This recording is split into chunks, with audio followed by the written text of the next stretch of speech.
ഇന്ത്യയുടെ ചരിത്രത്തില് ദാവൂദ് ഇബ്രാഹിം കഴിഞ്ഞ തലയ്ക്ക് ഏറ്റവും കൂടുതൽ ഇനാം കൊടുത്തിട്ടുള്ള വ്യക്തി വീരപ്പനാണ്. 2001 വീരപ്പന്റെ തലയ്ക്ക് 5.5 കോടി രൂപയായിരുന്നു ഇനാം ഇട്ടിട്ടുള്ളത്. ദാവൂദ് ഇബ്രാഹിം ആരാണെന്നും അദ്ദേഹം എങ്ങനെയാണ് ഈ ലോകത്തെ തന്നെ ഭീതിപ്പെടുത്തിയ ഡോണായി മാറിയതെന്നും നമ്മളൊരു വീഡിയോ ചെയ്തിട്ടുണ്ട്.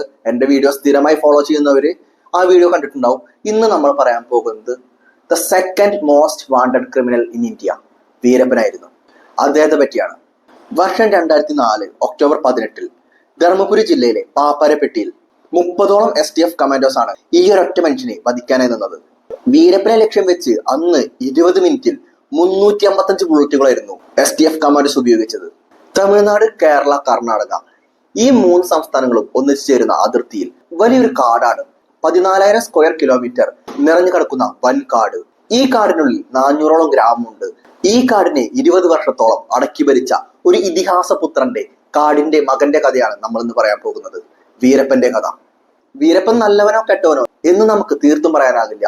കാരണം സർക്കാരിന്റെ കണ്ണിൽ ഇന്നും വീരപ്പൻ കാട്ടുകൊള്ളക്കാരനാണ്. എന്നാൽ വീരപ്പന് അവന്റേതായ ന്യായങ്ങളുണ്ട്. കേരളത്തിന്റെ ചരിത്രത്തിലെ, സൗത്ത് ഇന്ത്യയുടെ ചരിത്രത്തിലെ ഒരിക്കലും മാറ്റി നിർത്താനാകാത്ത ഒരു വ്യക്തി തന്നെയാണ് വീരപ്പൻ. അദ്ദേഹത്തിന്റെ ജീവിതത്തിലെ പ്രധാനപ്പെട്ട സംഭവങ്ങൾ മനസ്സിലാക്കാൻ നമ്മുടെ വീഡിയോയിലേക്ക് സ്വാഗതം. കാവേരി നദിയുടെ തൊട്ടടുത്ത് തന്നെ ഗോപിനത്തം എന്ന പേരിൽ ഒരു ഗ്രാമമുണ്ട്. ഗോപിനത്തം ഗ്രാമത്തിന്റെ തൊട്ടടുത്ത് തന്നെ വലിയൊരു കാടാണ്. കാടെന്ന് പറയുമ്പോൾ തീർച്ചയായും അവിടെ വന്യജീവികൾ ഉണ്ടാവും. ഗ്രാമവാസികൾക്ക് വന്യജീവികളുടെ ശല്യവും ഉണ്ടാകും.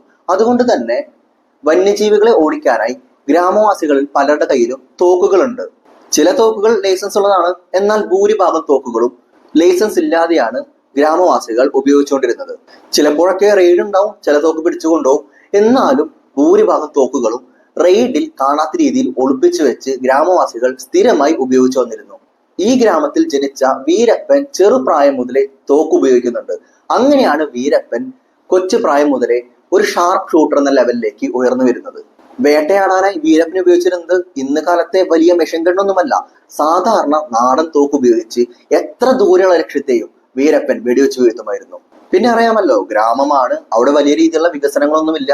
അതുകൊണ്ട് തന്നെ ഒരുപാട് പേര് അൺഎംപ്ലോയിഡ് ആണ്. ആ കാലത്ത് ഈ കാടിന് ചുറ്റുമുള്ള ഗ്രാമങ്ങളിൽ തൊഴിലില്ലായ്മയും ദാരിദ്ര്യവും ഉണ്ടായിരുന്നു. സർക്കാരിന്റെ ഭാഗത്തു നിന്ന് സർക്കാർ ചെയ്തു തരേണ്ടതായ കുറച്ച് പ്രവർത്തികളുണ്ട്. അങ്ങനെയുള്ള പ്രവർത്തികളൊന്നും സർക്കാർ ഈ ഗ്രാമത്തിന് അന്ന് കാലത്ത് ചെയ്തു കൊടുത്തിട്ടില്ല. അതുകൊണ്ട് തന്നെ വീരപ്പന് സുഖമായി തന്റെ ഗ്രാമവാസികളെ ഇൻഫ്ലുവൻസ് ചെയ്യാനാകുന്നു. ഗ്രാമവാസികളിലെ ചിലരെ വീരപ്പൻ തന്റെ ടീമിലേക്ക് കയറ്റുകയും ആനക്കൊമ്പ് കടത്താനും ചന്ദനമരം കടത്താനും അവരെ ഉപയോഗിക്കുകയും ചെയ്യുന്നു. അവർ ചെയ്യുന്ന തൊഴിലിന്റെ തക്കതായ വേതനവും വീരപ്പൻ അവർ കൊടുത്തിട്ടുണ്ട്. വീരപ്പൻ ആദ്യമൊക്കെ കാട്ടിൽ കയറുന്നത് ദൈനംദിന ആവശ്യത്തിന് വേണ്ടിയായിരുന്നു. തന്റെ വിശപ്പകറ്റാനും ആഹാരത്തിനുമാണ്. പിന്നീടാണ് വീരപ്പൻ ചന്ദനത്തിന്റെയും ആനക്കൊമ്പുകളുടെയും വില മനസ്സിലാക്കി ആനവേട്ടയും ചന്ദനക്കൊള്ളയും ആരംഭിക്കുന്നത്. ഈ സമയത്താണെങ്കിൽ ഫോറസ്റ്റ് ഓഫീസേഴ്സിൽ നിന്ന് ചെക്കിങ്ങും ഉണ്ടാവും. വീരപ്പൻ കഴിവതും അധികാരികളുടെ കണ്ണിൽ പെടാതെ ഒഴിഞ്ഞു മാറാറുണ്ട്. എങ്ങാനും അധികാരികളുടെ കയ്യിൽ പെട്ടാൽ തന്നെ കുറച്ച് ടേംസ് വെച്ച് പൈസയും കൊടുത്ത് ഒഴിഞ്ഞു പോവുകയാണ് പതിവ്. എന്നാൽ ഒരു തവണ ഒരു കർശനക്കാരനായ ഫോറസ്റ്റ് ഓഫീസറുടെ മുന്നിൽ പെട്ടുപോകുന്നു. അങ്ങനെയാണ് വീരപ്പൻ ആദ്യമായിട്ട് ഒരു മനുഷ്യനെ കൊല്ലുന്നത്. 1983 വീരപ്പൻ അന്ന് 31 വയസ്സാണുള്ളത്. KM പൃഥ്വി എന്ന ഫോറസ്റ്റ് ഓഫീസർ വീരപ്പൻ പൈസ വെച്ചിട്ടുള്ള ഓഫറുകളിൽ വഴങ്ങുന്നില്ല. അങ്ങനെയാണ് കർണാടകയിൽ വെച്ച് KM പൃഥ്വി എന്ന വ്യക്തിയെ കൊലപാതകം ചെയ്യുന്നത്. ആദ്യത്തെ കൊലപാതകത്തിന് ശേഷം അതും ഒരു ഫോറസ്റ്റ് ഓഫീസറാണ്. അതിനുശേഷം പിന്നീട് വീരപ്പൻ കാടിനുള്ളിലാണ് കഴിഞ്ഞിരുന്നത്. കാടിനുള്ളിൽ ഒളിവിലായിരുന്നു. അങ്ങനെ വീരപ്പൻ ഒരുപാട് നാൾ കാടിനുള്ളിൽ കഴിഞ്ഞു. വീരപ്പന്റെ കയ്യിലെ തോക്കുകളെല്ലാം ഔട്ട്ഡേറ്റഡ് ആയി പോവുകയാണ്. മാർക്കറ്റിൽ പുതിയ പുതിയ തോക്കുകൾ ഇറങ്ങുന്നു. അതോടൊപ്പം തന്നെ വീരപ്പന്റെ കയ്യിലുള്ള ബുള്ളറ്റ് എല്ലാം സ്റ്റോക്ക് തീരുന്നു. അങ്ങനെ ബാംഗ്ലൂരിൽ പോയി പുതിയ തോക്ക് സംഘടിപ്പിക്കാനും അതിനോടൊപ്പം തന്നെ ബുള്ളറ്റുകളും വാങ്ങാൻ വേണ്ടി പോവുകയാണ്. ഈ സമയത്ത് തന്നെയാണ് ബാംഗ്ലൂരിൽ സാർക്ക് സമ്മിറ്റ് നടത്തുന്നത്. സാർക്ക് ഉച്ചകോടി. സാർക്ക് എന്ന് പറയുമ്പോൾ south Asian association for regional corporation. India, Bangladesh, Bhutan, Maldives, Sri Lanka, Nepal, Pakistan എന്നിങ്ങനെ 7 രാജ്യങ്ങളുടെ ഒരു സംഘടനയാണ്. ഈ 7 രാജ്യങ്ങളിൽ നിന്നും ഓരോ രാജ്യത്തിന്റെയും തലവന്മാർ ബാംഗ്ലൂരിലേക്ക് വരുന്നുണ്ട്. അതുകൊണ്ട് തന്നെ ബാംഗ്ലൂർ നഗരം കനത്ത പോലീസ് പ്രൊട്ടക്ഷനിലായിരുന്നു. ബാംഗ്ലൂർ നഗരം മുഴുവൻ പോലീസ് വളഞ്ഞിരിക്കുകയാണ്. ഈ സമയത്താണ് ബാംഗ്ലൂർ നഗരത്തിലേക്ക് വീരപ്പൻ വന്നു എന്ന വാർത്ത വീരപ്പന്റെ ഒരു ഇടനിലക്കാരൻ വഴി പോലീസിന് ചോർന്ന് കിട്ടുന്നത്. വീരപ്പന്റെ ഏജന്റ് വീരപ്പനെ ഒറ്റിക്കൊടുത്തതായിരുന്നു. അങ്ങനെയാണ് ജീവിതത്തിൽ ആദ്യമായി വീരപ്പനെ പോലീസ് പിടിക്കുന്നത്. മാത്രമല്ല ഇതിനുശേഷം വീരപ്പനെ പോലീസുകാർക്കൊന്നും തൊടാൻ പോലും പറ്റിയിട്ടില്ല. അങ്ങനെ ബാംഗ്ലൂരിലെ ഒരു റെസ്റ്റോറന്റിൽ വെച്ച് വീരപ്പനെ പോലീസുകാർ പിടികൂടുന്നു. പിന്നീട് ഇദ്ദേഹത്തിനെ ഫോറസ്റ്റ് ഡിപ്പാർട്ട്മെന്റിന് കൈമാറുന്നു. അന്ന് ഡെപ്യൂട്ടി ഫോറസ്റ്റ് കൺസർവേറ്റർ ആയിരുന്നത് പി ശ്രീനിവാസ് ആയിരുന്നു. അന്ന് പി ശ്രീനിവാസിന്റെ നേതൃത്വത്തിലുള്ള ഫോറസ്റ്റ് ഡിപ്പാർട്ട്മെന്റ് കയ്യിൽ നിന്ന് വീരപ്പൻ എസ്കേപ്പ് ആവുന്നുണ്ട്. വീരപ്പൻ ഫോറസ്റ്റ് ഉദ്യോഗസ്ഥരെ ബ്രൈബ് ചെയ്ത് ഫോറസ്റ്റ് ഉദ്യോഗസ്ഥരുടെ ഒത്താശയോട് കൂടി ചാടിപ്പോയതാണെന്നും പറയുന്നു. അതല്ല, വീരപ്പൻ തന്റെ കഴിവ് ഉപയോഗിച്ച് ഒരാളും അറിയാതെ ഡിപ്പാർട്ട്മെന്റിൽ നിന്ന് ഇറങ്ങി ഓടിയതാണെന്നും പറയുന്നു. ഈ ഒരു സംഭവം ഡെപ്യൂട്ടി ഫോറസ്റ്റ് കൺസർവേറ്റർ ആയ പി ശ്രീനിവാസിന് ഒരു ക്ഷീണമാണ്. ഒരു IFS ഓഫീസറായ പി ശ്രീനിവാസിന് എങ്ങനെയെങ്കിലും വീരപ്പനെ പിടികൂടണം എന്നൊരു ലക്ഷ്യം മാത്രമായി.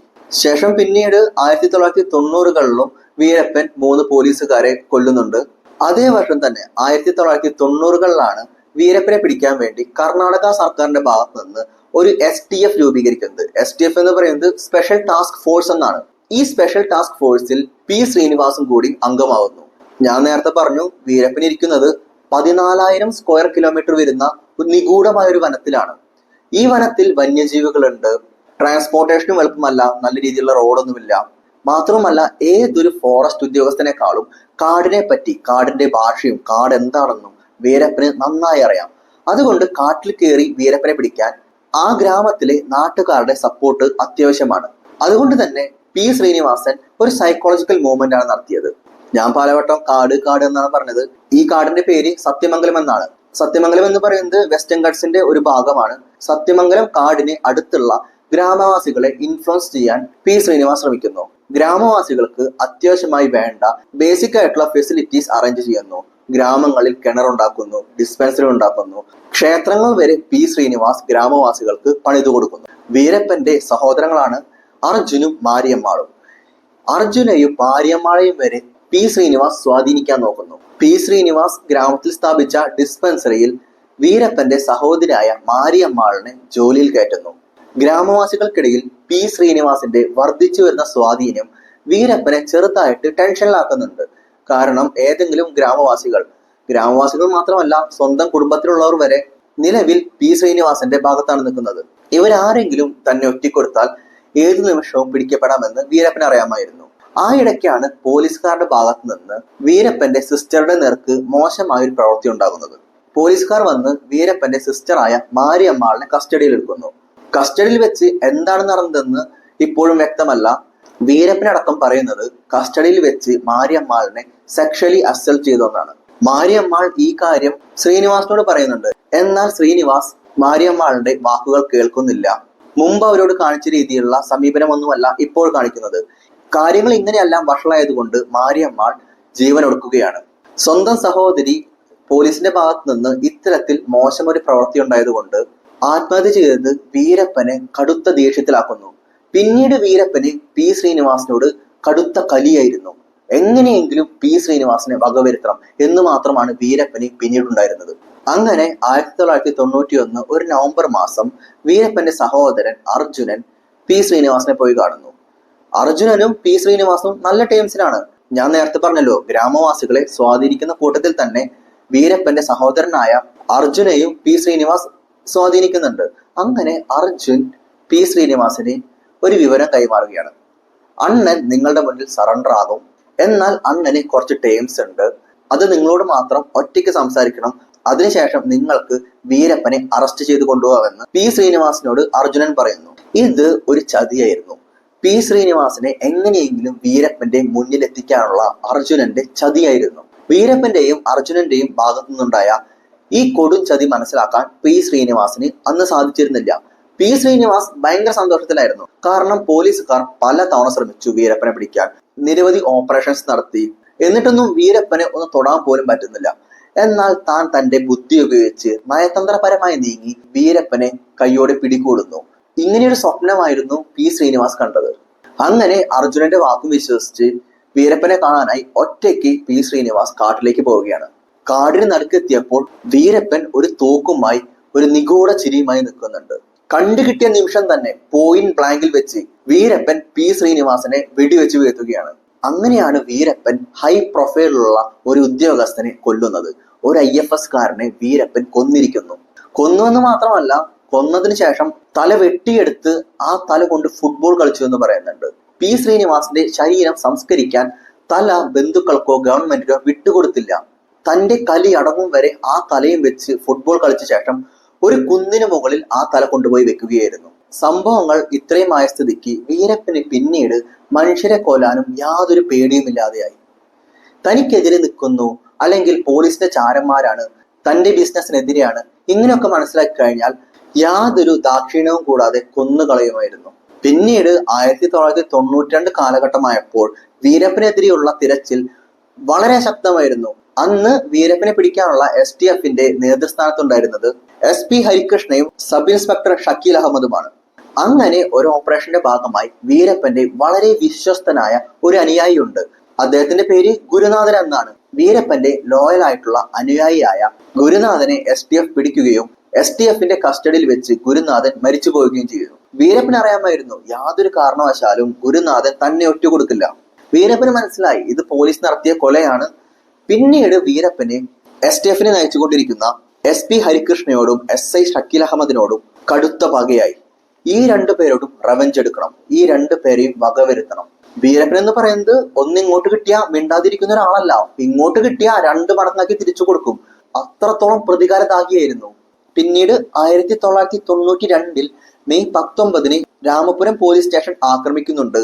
5ഓളം പോലീസുകാർ അവിടെ മരണപ്പെടുന്നു.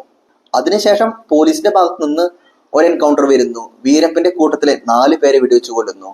ഇങ്ങനെ വീരപ്പൻ അങ്ങോട്ടും പോലീസ് ഇങ്ങോട്ടും ആക്രമിച്ചു കൊണ്ടിരിക്കുന്ന സമയത്ത് കമല നായിക്ക എന്നൊരാളുണ്ട്. ഗ്രാമത്തിൽ തന്നെ ആളാണ്. കമല നായിക്ക പോലീസിന്റെ ചാരനാണെന്ന് വീരപ്പന് മനസ്സിലാകുന്നു. എന്നാൽ വീരപ്പൻ ദേഷ്യം കൊണ്ട് കമല നായിക്കനെ കൊല്ലാനൊന്നും നിൽക്കുന്നില്ല. പോലീസ് ഉപയോഗിക്കുന്ന അതേ തന്ത്രം തന്നെ പോലീസ് നേരെ തിരിച്ചു പ്രയോഗിക്കുകയാണ്. കമല നായിക്കിനെ ഉപയോഗിച്ച് SP ഹരികൃഷ്ണയെയും SI ഷക്കീൽ അഹമ്മദിനെയും വകവരുത്താൻ പ്ലാൻ ചെയ്യുകയാണ്. വീരപ്പൻ കമല നായിക്കിനെ ഭീഷണിപ്പെടുത്തി പോലീസുകാർക്ക് തെറ്റായ ഇൻഫർമേഷൻ കൊടുക്കാൻ നിർബന്ധിതനാക്കി. അങ്ങനെ വീരപ്പന്റെ നിർദ്ദേശപ്രകാരം കമല നായിക് പോലീസുകാർക്ക് തെറ്റായ ഇൻഫർമേഷൻ കൊടുത്ത് അപകടത്തിലേക്ക് കൊണ്ടെത്തിക്കുകയാണ്. സംഭവം ഉണ്ടാകുന്നത് 1992 ഓഗസ്റ്റ് 14 കമല നായിക് STF ടീമിന് മുന്നിൽ വ്യാജമായി ഇങ്ങനെ പറയുകയാണ്: വീരപ്പൻ എവിടെയുണ്ടെന്നറിയാം, എത്രയും പെട്ടെന്ന് പോയാൽ നമുക്ക് വീരപ്പനെ പിടികൂടാം എന്നും പറഞ്ഞ് വീരപ്പൻ വിരിച്ച വലയിലേക്ക് SP ഹരികൃഷ്ണയെയും SI ഷക്കീൽ അഹമ്മദിനെയും വിളിച്ചു കൊണ്ടുപോവുകയാണ്. ഒരു അംബാസിഡർ കാറിൽ കമല നായിക്കും ഹരികൃഷ്ണയും ഷക്കീൽ അഹമ്മദും മുന്നിൽ പോകുന്നു. ഇവരുടെ പിന്നിലായിട്ട് STF കമാൻഡുകളുടെ ഒരു ലോറിയും വരുന്നുണ്ട്. ഒരു സ്ഥലത്തെത്തിയപ്പോൾ റോഡിൽ കല്ലിട്ടുകൊണ്ട് വഴി ബ്ലോക്ക് ചെയ്തിട്ടുണ്ട്. കമല നായിക്കിന് ഇതാണ് സ്ഥലമെന്ന് മനസ്സിലായി. കമല നായിക് ഈ കല്ലുകളുടെ തടസ്സം കണ്ടപ്പോൾ തന്നെ ആ സ്ഥലത്ത് നിന്ന് ഓടി രക്ഷപ്പെടുന്നു. കമല നായിക് അവിടെ നിന്ന് ഓടി രക്ഷപ്പെട്ട ശേഷം ഈ കാറിന് നേരെ തുരുതുരാന്ന് വെടിയുണ്ടകൾ വരികയാണ്. വീരപ്പന്റെ ആളുകൾ ഈ ഒരു ഏരിയ ചുറ്റും വളഞ്ഞിരുന്നു. അംബാസിഡർ കാറിന് നേരെ ഉണ്ടായ തുരുതുരാന്നുള്ള വെടിവെപ്പിൽ ഹരികൃഷ്ണയും ഷക്കീൽ അഹമ്മദും മരിക്കുന്നു. ഈ 2 പേർ കൂടാതെ മറ്റ് 4 പോലീസുകാരും അടക്കം മൊത്തം 6 പോലീസ് ഉദ്യോഗസ്ഥരായിരുന്നു അന്ന് മരിച്ചു വീണത്. പിന്നീട് തമിഴ്നാട് SP ആയി വന്നത് റാംബോ ഗോപാലകൃഷ്ണൻ ആയിരുന്നു. റാംബോ ഗോപാലകൃഷ്ണനും വീരപ്പനും തമ്മിൽ കുറച്ച് ഉരസലൊക്കെ നടക്കുന്നുണ്ട്. അങ്ങനെ വീരപ്പൻ റാംബോ ഗോപാലകൃഷ്ണനെ പരസ്യമായി വെല്ലുവിളിക്കുന്നുണ്ട്. മാർക്കറ്റുകളിൽ പോസ്റ്റർ സ്ഥാപിക്കുന്നുണ്ട്. ആ പോസ്റ്ററിൽ "എടാ ഗോപാലകൃഷ്ണ, ധൈര്യമുണ്ടെങ്കിൽ എന്നെ പിടിച്ചു കാണിക്കടാ" എന്നിങ്ങനെ പരസ്യമായ വെല്ലുവിളിയാണ് വീരപ്പൻ റാംബോ ഗോപാലകൃഷ്ണനോട് നടത്തിയത്. വീരപ്പൻ ഇത് ചെയ്യുന്നത് റാംബോ ഗോപാലകൃഷ്ണനെ പ്രകോപിപ്പിച്ച് വീരപ്പന്റെ വലയിലേക്ക് വീഴ്ത്താനായിരുന്നു. അങ്ങനെ 1993 ഏപ്രിൽ 9 ആ ദിവസം ഒരു ദുഃഖ വെള്ളിയാഴ്ചയായിരുന്നു. വീരപ്പൻ താൻ എവിടെ ഒളിച്ചിരിക്കുന്നു എന്നതിന് ഒരു ക്ലൂ ഒക്കെ പോലീസിന് കൊടുക്കുന്നുണ്ട്. വീരപ്പന് അറിയാമായിരുന്നു അന്നത്തെ ദിവസം റാംബോ ഗോപാലകൃഷ്ണനും STF കമാൻഡേഴ്സും കൂടി വീരപ്പനെ പിടിക്കാൻ വേണ്ടി കാട്ടിലേക്ക് വരുമെന്ന്. അതുകൊണ്ട് തന്നെ പാലാർ പാലത്തിന് മുമ്പ് വീരപ്പൻ ഒരു കെണി ഒരുക്കിയിരുന്നു, ഒരു ലാൻഡ് മൈൻ. വീരപ്പൻ പ്രതീക്ഷിച്ച പോലെ തന്നെ റാംബോ ഗോപാലകൃഷ്ണനും 22ഓളം STF കമാൻഡേഴ്സുമുള്ള ഒരു ലോറി ലാൻഡ് മൈൻ കാരണം ബ്ലാസ്റ്റ് ആവുകയാണ്. ആ ബ്ലാസ്റ്റിൽ റാംബോ ഗോപാലകൃഷ്ണനെ രക്ഷപ്പെടാനായി. എന്നാൽ ആ ബ്ലാസ്റ്റിൽ 22 STF കമാൻഡോസ് മരിക്കുകയുണ്ടായി. വീരപ്പൻ ചെയ്തതിൽ വെച്ച് ഏറ്റവും കൂടുതൽ ആളുകൾ മരിക്കുന്ന ഒരാക്രമണമായിരുന്നു ദുഃഖവെള്ളി ദിനത്തിൽ പാലാർ പാലത്തിനടുത്തുണ്ടായത്. റാംബോ ഗോപാലകൃഷ്ണൻ മരിച്ചില്ലെങ്കിലും റാംബോ ഗോപാലകൃഷ്ണന് ഗുരുതരമായ പരിക്കേൽക്കുന്നു. ഈ ഒരു സംഭവം കൂടി കഴിഞ്ഞപ്പോൾ തമിഴ്നാട് സർക്കാർ നല്ലതുപോലെ അലേർട്ട് ആകുന്നു. തമിഴ്നാട്ടിലെ പോലീസുകാരോട് വീരപ്പനെ പിടികൂടാനുള്ള ഓപ്പറേഷനിൽ സ്വമേധയാ വരാൻ താല്പര്യമുള്ളവരോട് വരാൻ പറഞ്ഞു. അന്ന് ആയിരക്കണക്കിന് പോലീസുകാർ സ്വമേധയാ ഈ ഓപ്പറേഷന്റെ ഭാഗമാവാൻ മുൻകൈയെടുത്തു. എന്നാൽ അതിൽ നിന്ന് ഏറ്റവും കഴിവുള്ള 250 പേരെ സെലക്ട് ചെയ്ത് പുതിയൊരു സ്പെഷ്യൽ ടാസ്ക് ഫോഴ്സ് ഉണ്ടാക്കി.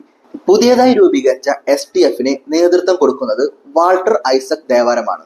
അങ്ങനെ ഒരു തവണ വാൾട്ടർ ദേവാരം കാടിലൂടെ വീരപ്പനെ പിടിക്കാനുള്ള പട്രോളിങ്ങുമായി നടക്കുമ്പോൾ വീരപ്പനടക്കം 5 അംഗത്തെ കാണുന്നു. ഇവർക്ക് നേരെ കമാൻഡോസ് വെടിവെക്കുന്നുണ്ടെങ്കിലും വീരപ്പന് അവിടെ നിന്നും രക്ഷപ്പെടാനായി.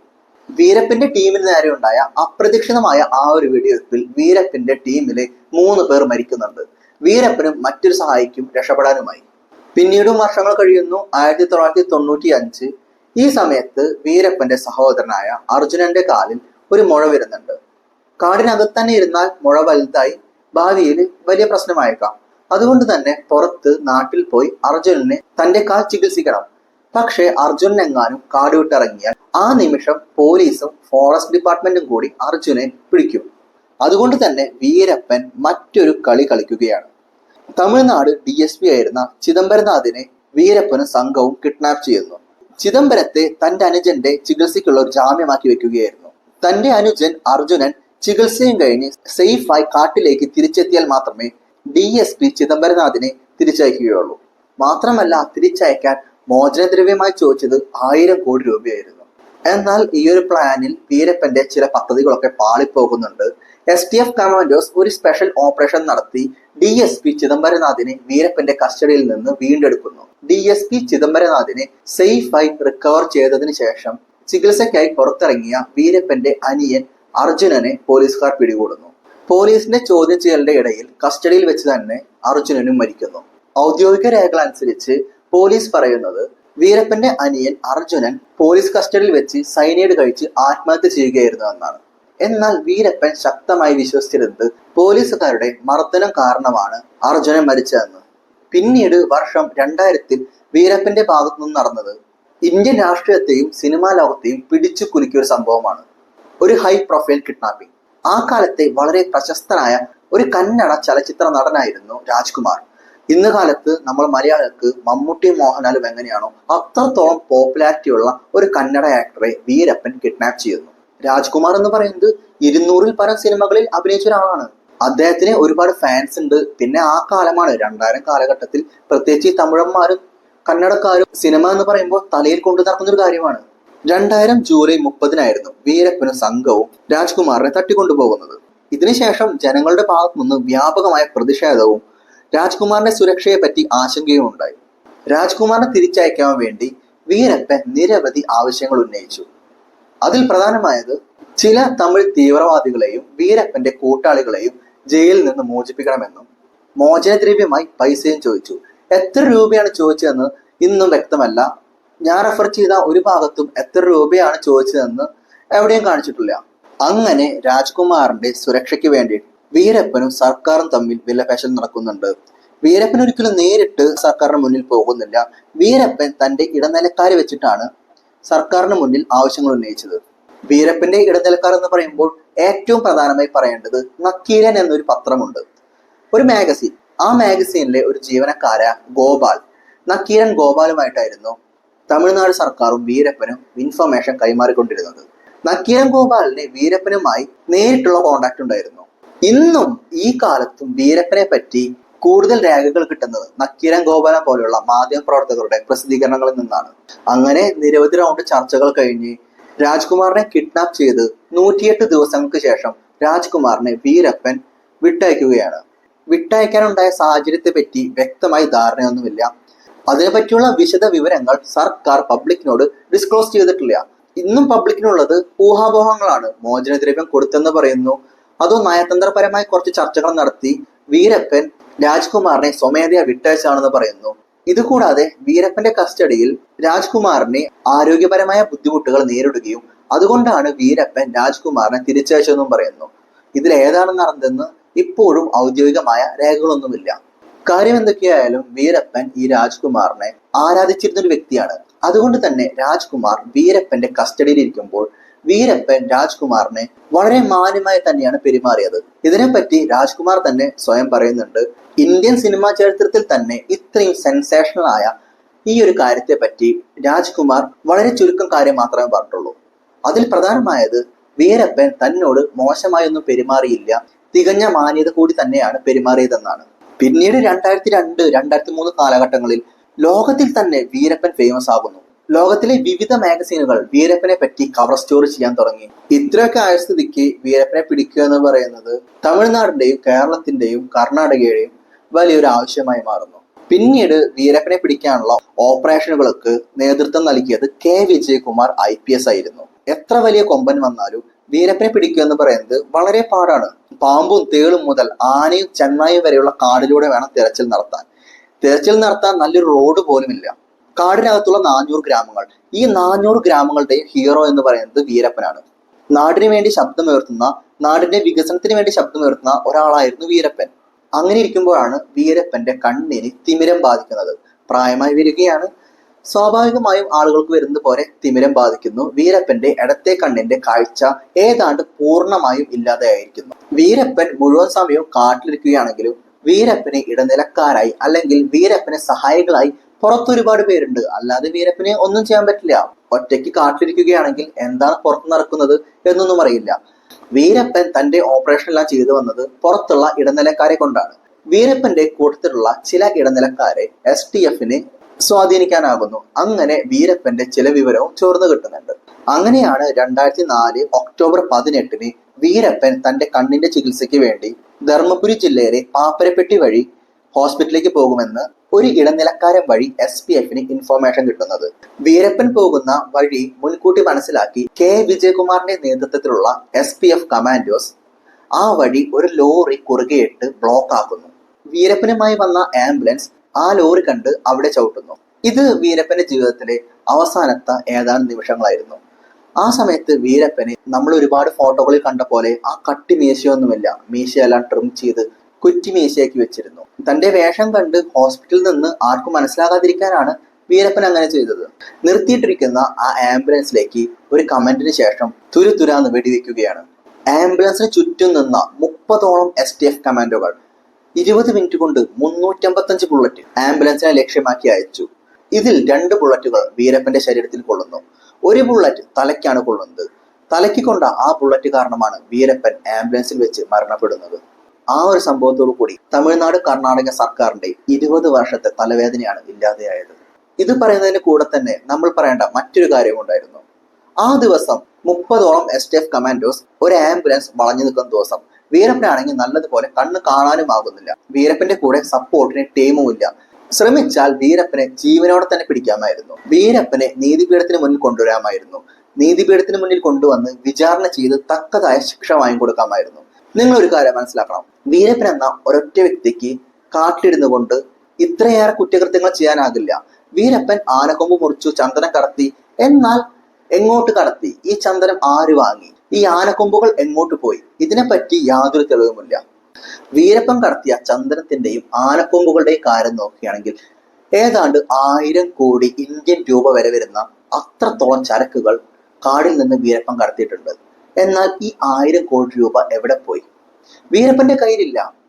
ഈ 1000 കോടി രൂപ ആർക്കൊക്കെ കിട്ടി, ആരൊക്കെ പങ്കുവച്ചെടുത്തു? ഈ രഹസ്യം പുറത്തു വരാതിരിക്കാനാണ് വീരപ്പനെ അന്ന് നീതിപീഠത്തിന് മുന്നിൽ കൊണ്ടുവരാതെ അവിടെ വെച്ച് തന്നെ തീർത്ത് കളഞ്ഞത്. നമുക്കിന്നും അറിയില്ല ആ സമ്പത്തെല്ലാം എവിടെ പോയെന്ന്. എന്നാലും ഒരു കാര്യം തീർച്ചയാണ്, സമൂഹത്തിൽ ഇൻഫ്ലുവൻസ് ഉള്ളവർ, ഒരു പക്ഷേ പൊളിറ്റീഷ്യൻസ് ആയിരിക്കാം, മറ്റു പലരുമായിരിക്കാം, വീരപ്പനെ മുന്നിൽ ഒരു മറയാക്കി പലരും ആ സമ്പത്ത് വീതിച്ചെടുത്തിട്ടുണ്ട്. ഇതിന്റെ ഒപ്പം തന്നെ പോപ്പുലറായ മറ്റൊരു തിയറി, വീരപ്പനെ വധിക്കുന്നതിന്റെ 2 ദിവസം മുന്നേ തന്നെ വീരപ്പനെ SPF കമാൻഡോസ് പിടികൂടിയെന്നും, പിടികൂടിയതിനു ശേഷം വീരപ്പനെ മനുഷ്യത്വരഹിതമായി ക്രൂരമായി ടോർച്ചർ ചെയ്തുവെന്നും, അതിനുശേഷം പിന്നീട് നടന്നത് ഒരു ഫേക്ക് എൻകൗണ്ടർ ആണെന്നും മറ്റൊരു അഭ്യൂഹമുണ്ട്. അദ്ദേഹത്തിന്റെ പിന്നിൽ ആരൊക്കെ? അദ്ദേഹം കാരണം ആർക്കൊക്കെ അനധികൃതമായി സ്വത്ത് സമ്പാദിക്കാനായി? ആ രഹസ്യങ്ങൾ അദ്ദേഹത്തിന്റെ മരണത്തോടു കൂടി തന്നെ അവിടെ ഇല്ലാതെയാവുകയായിരുന്നു. ഈ ഒരു വീഡിയോയിലൂടെ വീരപ്പൻ ആരായിരുന്നുവെന്നും വീരപ്പൻ ചെയ്ത പ്രധാനപ്പെട്ട കുറ്റങ്ങൾ എന്തൊക്കെയായിരുന്നുവെന്നും നിങ്ങൾക്ക് മനസ്സിലായെന്ന് കരുതുന്നു. ഇതുപോലെ നമ്മുടെ നാടിന്റെ ചരിത്രത്തിലുണ്ടായ പ്രധാനപ്പെട്ട കാര്യങ്ങളൊക്കെ മനസ്സിലാക്കാൻ നമ്മുടെ ചാനൽ സബ്സ്ക്രൈബ് ചെയ്യുക. നമ്മുടെ ചാനലിൽ 1-2 ദിവസം കൂടുമ്പോൾ പുതിയ വീഡിയോസ് അപ്ലോഡ് ചെയ്യുന്നുണ്ട്. എന്റെ ടോപ്പിക് എന്ന് പറയുന്നത് നിങ്ങൾ എല്ലാവരും കാണേണ്ട ടോപ്പിക്കുകളാണ്. നമ്മുടെ നാട്ടിലെ ചരിത്രത്തെ പറ്റി പറയുന്നുണ്ട്. നമ്മുടെ സമൂഹത്തിൽ നമ്മൾ ഓരോരുത്തരും മനസ്സിലാക്കിയിരിക്കേണ്ട ഓരോ കാര്യങ്ങളുണ്ട്. നമ്മുടെ നാട്ടിലെ നിയമങ്ങളെ പറ്റി പറയുന്നു. ഇത്തരം കാര്യങ്ങളെല്ലാം കാണാൻ താല്പര്യമുള്ളവരാണെങ്കിൽ ഇപ്പോൾ തന്നെ ചാനൽ സബ്സ്ക്രൈബ് ചെയ്യുക. ഇതുപോലെ തന്നെ മറ്റൊരു വീഡിയോയുമായി നമ്മൾ വീണ്ടും വരും. അതുവരേക്കും ബൈ ഫ്രം അതുൽ വിജയൻ.